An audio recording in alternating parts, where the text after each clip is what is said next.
এবারের ঈদে যদি খাবার টেবিলে একদম অন্যরকম একটা রেসিপি সার্ভ করেন, তখন সবাই কিন্তু প্রশ্ন করবে, কী রে ভাই, কী রান্না করেছো যে এত ঘ্রাণ ছুটেছে। আজকে আপনাদের জন্য খুবই স্পেশাল একটা রেসিপি নিয়ে এসেছি, দমদম চিকেন বিরিয়ানি। এখানে আমি চিকেনের সাথে স্পেশাল একটা পেস্ট অ্যাড করছি, যেটা হচ্ছে কাজু বাদাম আর কাঁচামরিচ দিয়ে করা। এই পেস্টটাই হচ্ছে এই পুরো বিরিয়ানির মূল আকর্ষণ। এরপরে পরিমাণ মতো দিয়ে দিচ্ছি টক দই, ধনিয়া গুঁড়ো, জিরা গুঁড়া, গরম মশলা গুঁড়া।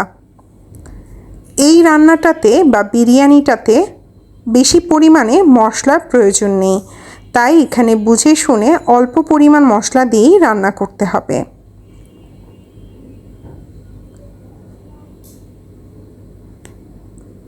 এখানে সব মশলা আমি একে একে দিয়ে নিচ্ছি, সাথে দিয়ে নিচ্ছি স্বাদ মতো লবণ।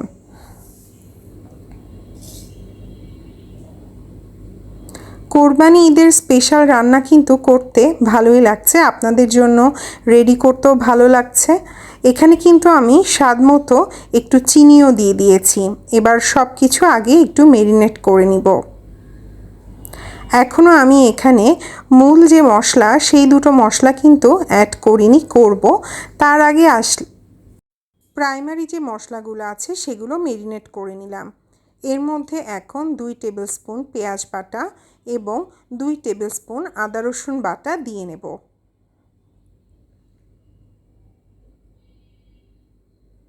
এবার সব কিছু সুন্দর করে মেখে 2 ঘন্টার জন্য ম্যারিনেশনের জন্য রেখে দেব, যেন মশলাটা মুরগির ভেতরে ঢুকে যায় এবং স্বাদটা যেন অনেক সুন্দর আসে। আমি অনেক রকম বিরিয়ানি ট্রাই করেছি, এবারের বিরিয়ানিটা আমাদের ট্রেডিশনাল বিরিয়ানি থেকে একটু ভিন্ন। এবার আমি এখানে পানি গরম করে রেখেছি, আর এখানে আমি পোলার চাল ঝরিয়ে রেখেছিলাম, তার মধ্যে আমি এলাচ, দারুচিনি আর তেজপাতা দিয়ে নিয়েছি, যেটা আমি 50% কুক করে নেব। পুরোটা সেদ্ধ হবে না, 50% সেদ্ধ হবে, আর বাকিটা আমার দম যখন দিব তখন সিদ্ধ হয়ে যাবে। এখানে আমি পরিমাণ মতো লবণও দিয়ে নিচ্ছি। এখানে আমি একটা প্যানে প্রথমে পেঁয়াজ বেরেস্তা করে তুলে রেখেছি, সেই তেলের মধ্যে, গরম তেলের মধ্যে গ্যাসের চুলোটা অফ করেই আমি আমার ম্যারিনেট করা চিকেনটা দিয়ে নিচ্ছি। প্রথমে আগে বড় এই ননস্টিকের মধ্যে আমি চিকেনটা নিচে ঠিক মতো করে বিছিয়ে নিচ্ছি। আমি এটা গরম তেলের মধ্যেই দিয়েছি, কিন্তু আমার গ্যাসের চুলোটা বন্ধ করাই আছে। এখন আমি এর ভেতর দিয়ে দেব হচ্ছে আলুর টুকরা। বিরিয়ানি রান্না করব আর তাতে যদি আলু না থাকে তাহলে কি হয়? আলু আমার বিরিয়ানিতে সবচেয়ে বেশি পছন্দের একটা আইটেম। এরপরে আমি দিয়ে দিলাম হচ্ছে স্বাদ মতো কাঁচামরিচ।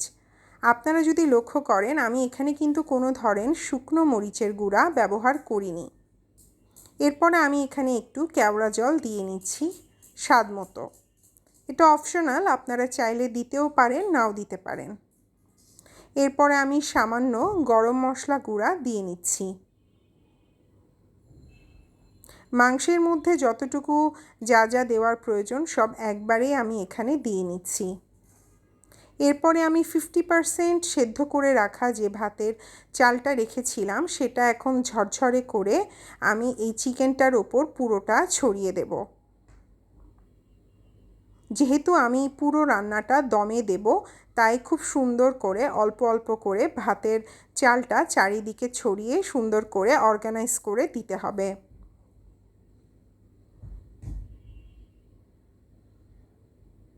এইবারের ঈদে কিন্তু আপনারা এই রান্নাটা ট্রাই করতে পারেন।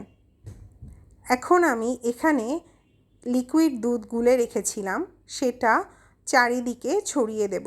এখানে অনেকে চাইলে জাফরান ব্যবহার করেন, বাট আমি আসলে ব্যবহার করিনি। এরপরে আমি পেঁয়াজ বেরেস্তা করে রেখেছিলাম, সেটা ওপর দিয়ে ছড়িয়ে দিচ্ছি।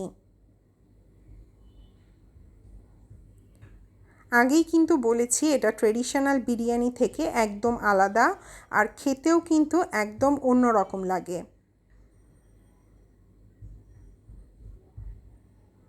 দমে দেওয়ার আগে এখন আমি শেষ পর্যায়ে অল্প একটু কেওড়া জল দিয়ে নিচ্ছি। যা যা দেওয়ার প্রয়োজন আমি সব কিছু এখানে দিয়ে নিয়েছি।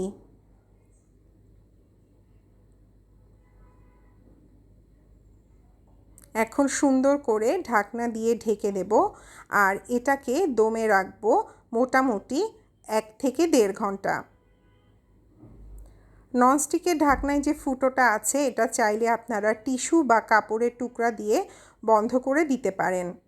আমি পুরা ননস্টিকের মুখটা সিলগালা করিনি, কারণ আমার কাছে মনে হচ্ছে দরকার নেই। আপনারা যদি মনে করেন প্রয়োজন আছে তাহলে মুখটা সিলগালা করেও দিতে পারেন। এখন আমি একটা তাওয়া বসিয়ে তার উপরে আমার প্যানটা বসিয়ে দিলাম। অলরেডি কিন্তু দমটা হয়ে গেছে। এখন আমি সার্ভিংয়ের আগে গাওয়া ঘি দিয়ে নিচ্ছি ওপর থেকে, যেন ফ্লেভারটা অনেক বেশি রয়্যাল আসে। আর বিরিয়ানিতে ঘি দেওয়া মানে হচ্ছে সব কিছু একদম প্রিমিয়াম লাগে। আমার দম আলহামদুলিল্লাহ হয়ে গেছে। এখন আমার সবচেয়ে বেস্ট পার্ট লাগে, সেটা হচ্ছে বিরিয়ানি কাটা। বিভিন্ন হোটেলে যেভাবে একটা পিচের মাধ্যমে বিরিয়ানি কাটে, আমি আজকে মিক্স করছি ঠিক ওই স্টাইলেই। পুরো বিরিয়ানিটাকে নিচ থেকে ওপর সুন্দর করে মিক্সড করে ফেলতে হবে। আমি কিন্তু আগেই বলেছিলাম, যেহেতু আমি এখানে বেশি মশলা ব্যবহার করছি না, তাই বিরিয়ানির কালারটা কিন্তু একটু সাদাটে থাকবে। আর এটার পুরো ঘ্রাণটাতে মেজর পাবেন হচ্ছে কাঁচামরিচের ফ্লেভারটা। আর যেহেতু বাদাম বাটা দেওয়া হয়েছে, তাই একটা খুবই সফট একটা ক্রিমি টেক্সচারও মুখে আটকাবে। আমি এখন একটা সার্ভিং বোলে কিন্তু ঢেলে ফেলছি। পুরো বাড়ি কিন্তু মোমো করছে। আপনাদের কাছে অনুরোধ থাকলো, এবারের ঈদকে যদি আসলে একটু স্পেশাল করতে চান, তাহলে পরিবারের সদস্যদের কাছে এরকম একটা রেসিপি সারপ্রাইজ দিতে পারেন। আর রেসিপিটা